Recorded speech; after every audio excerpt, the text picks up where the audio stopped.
Hello, my name is Oliver Pickard and welcome to my workshop in beautiful Limousin, France. Today I'm going to be talking about the rear suspension on Pandora and showing it to you. I have a rear suspension.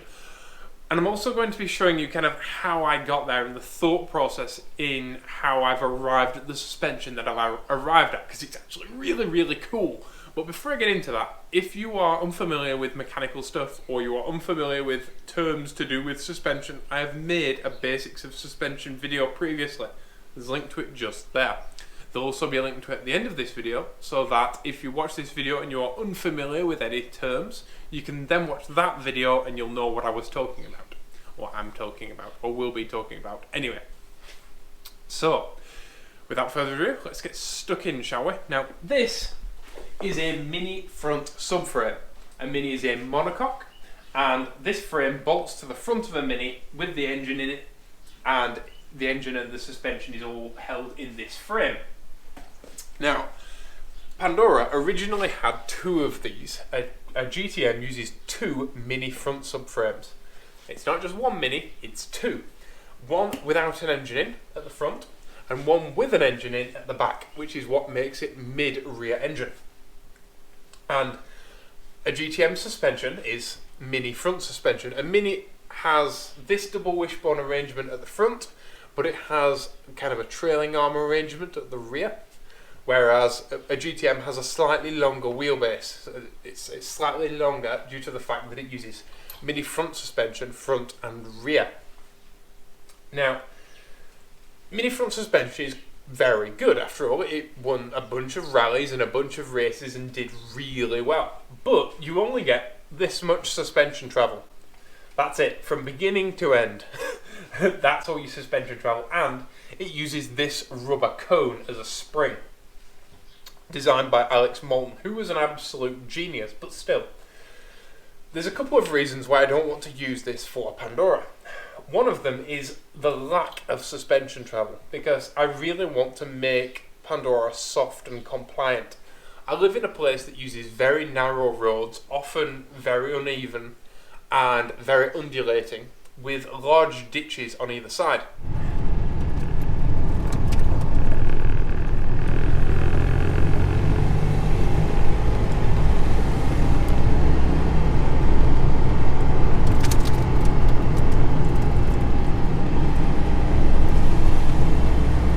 Very sandy and gravelly along here. Be careful.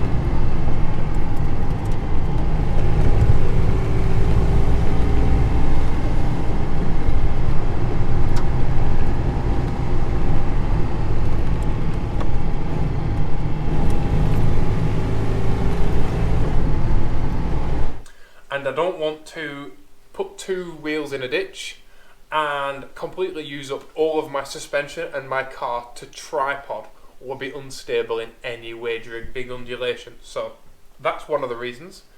Another reason is that Pandora weighs significantly less than a mini. The first mini ever made was 650 kilos, but they went up to about 750 kilos in the end.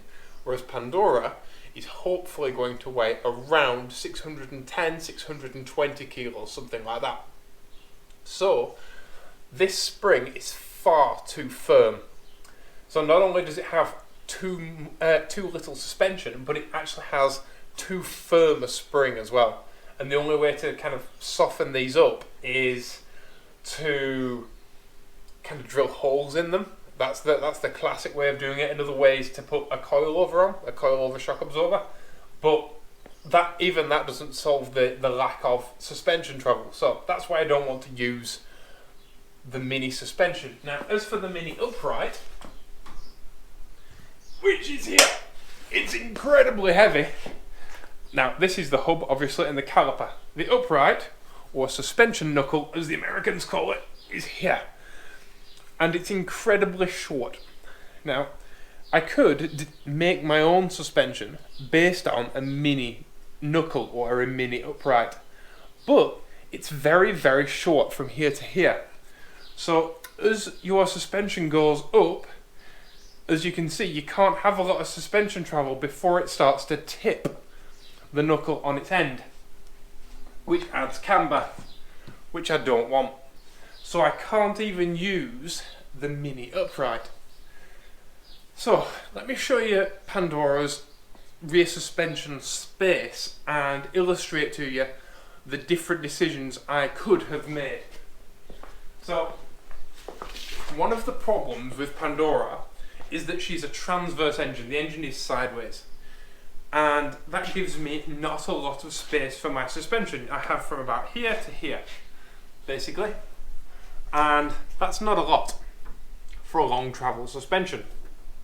A lot of people who make mid-engine minis go with what's called a trailing arm setup, which is a little bit like the rear swing arm on a motorcycle. I've talked about it in the basics of suspension video, which is like a pivot here and your wheels on the end, and it goes up and down like that.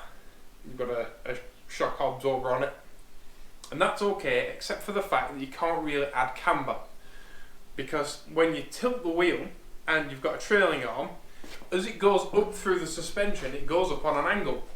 So when you hit a mid-corner bump, both back wheels get closer together as the suspension compresses, which is not ideal in any stretch of the imagination.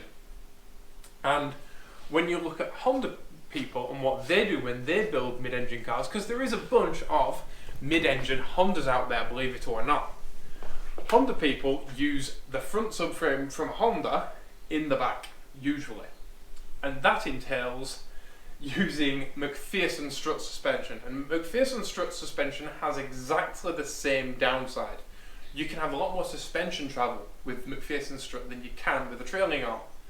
But you get the same problem again, where you hit a bump and your back wheels get closer together, which in a very short wheel-based car with 250 horsepower isn't very good. It's how you end up with the sketchy, scary suspension of, say, a Lancia Stratos.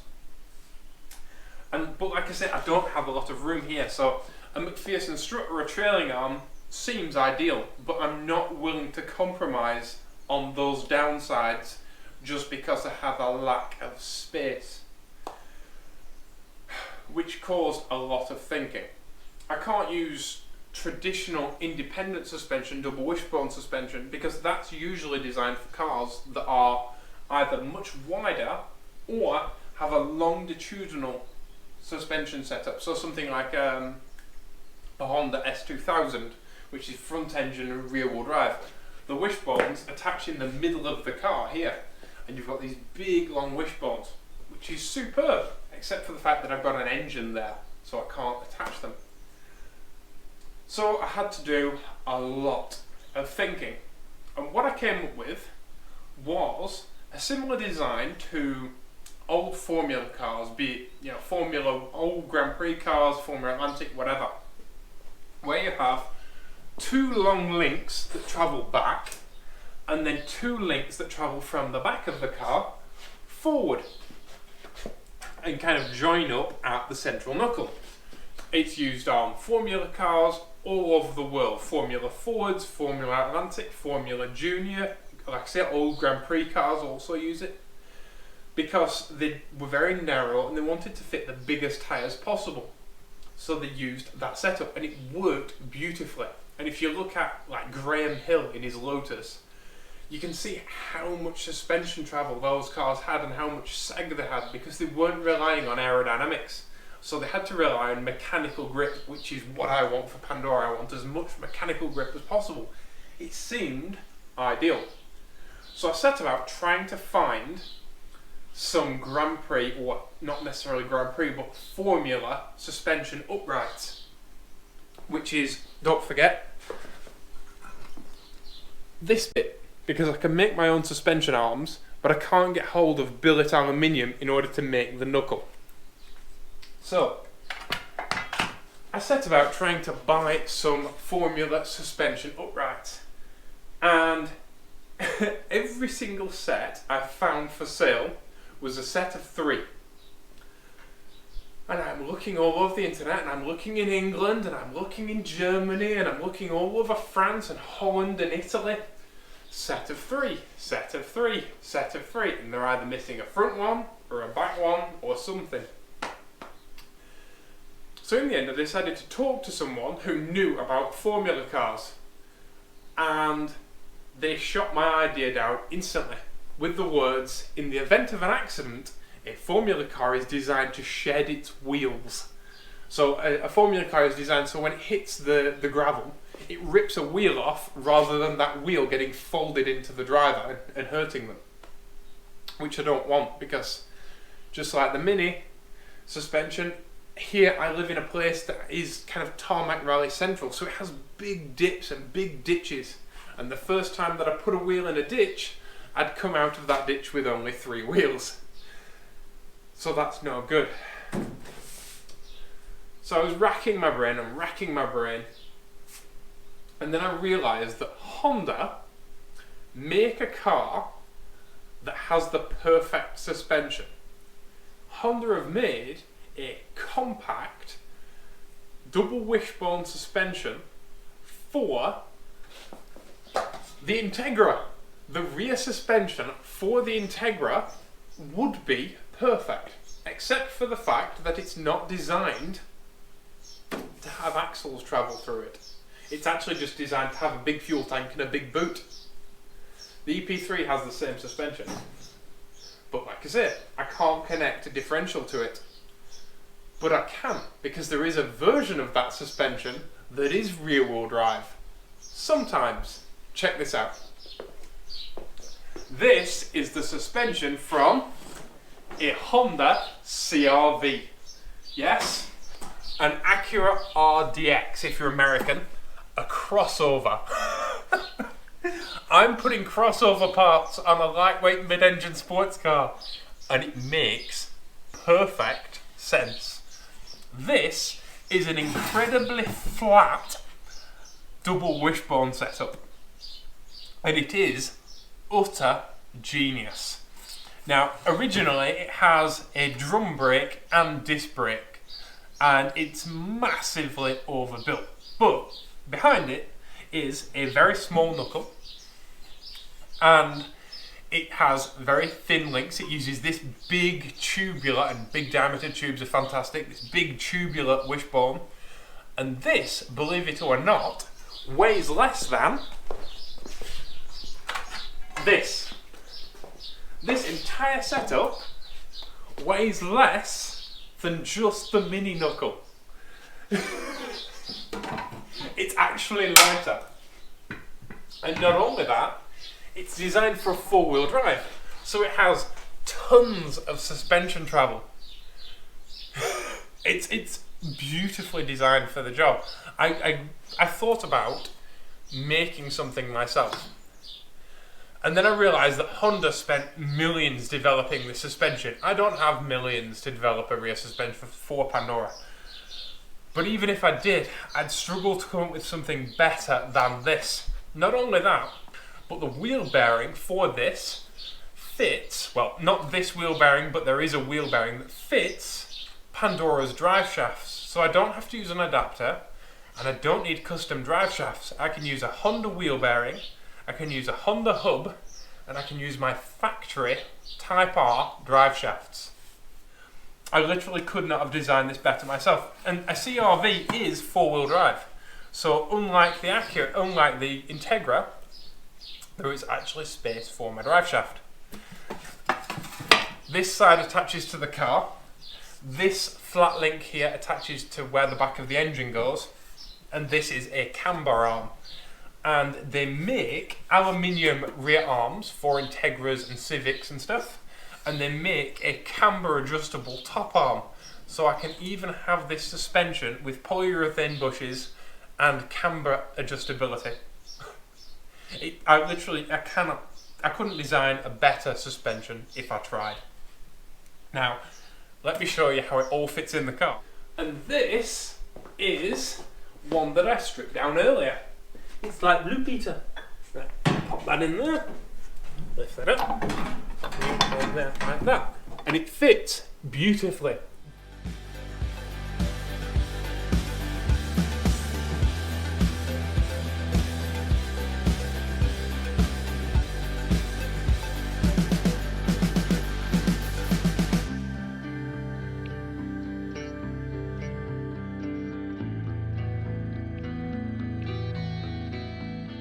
The rear arm is right at the back of the engine.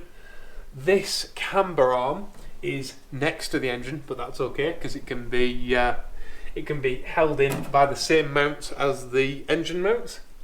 And this rear suspension arm actually wraps around the roll bar. It's almost like I know what I'm doing. Now, this is Honda CR-V Mark II suspension. As far as I know, I'm the first person in the world to use this suspension in a mid-engine configuration. First person to think of it. And it's absolutely perfect. There is another downside that this avoids completely to using the mini suspension. And that is that when you have a mid-engine car, you need a different roll centre than the front. Unfortunately, the roll centre of a CR-V is super low down because it's a big wobbly four-wheel drive. The clever people at Honda designed the rear suspension to have a really low roll centre and to manage the weight of the vehicle really well. And the CR-V has a 58 litre fuel tank, a differential drive shafts and all sorts, all in the boot, a spare tyre, bag full of shopping, Labrador, all that jazz, in the back of the car without being wobbly. And so 185 kilo engine, gearbox and shafts, she doesn't have air conditioning or power steering, so it's actually less than that. But your average K series weighs about 185 kilos. So it's actually no different than what this suspension was designed to cope with, except for the fact that Pandora is a ton lighter than a CR-V, literally a metric ton. The CR-V weighs 1,600 kilos. So I have the correct rear roll centre geometry for a mid-engine car by using Honda crossover parts. That feels like winning, right? And it's Honda suspension to a Honda drive shaft to a Honda motor.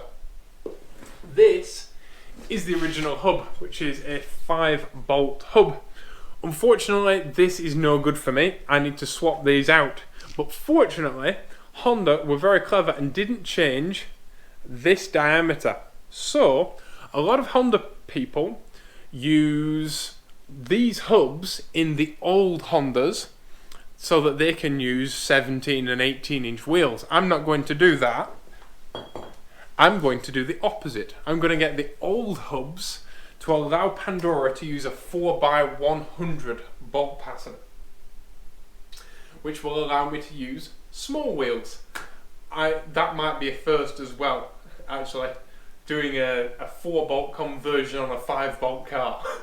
Because obviously all Honda Civic people want to use bigger brakes and bigger wheels. I don't. A CR-V is designed for 15-inch wheels at a minimum. That's the smallest wheel you can fit on a CR-V.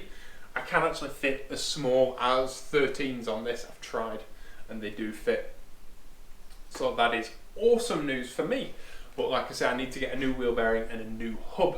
But this is a true double wishbone suspension, so it's going to have no bizarre characteristics. It's not going to gain or lose camber with suspension travel.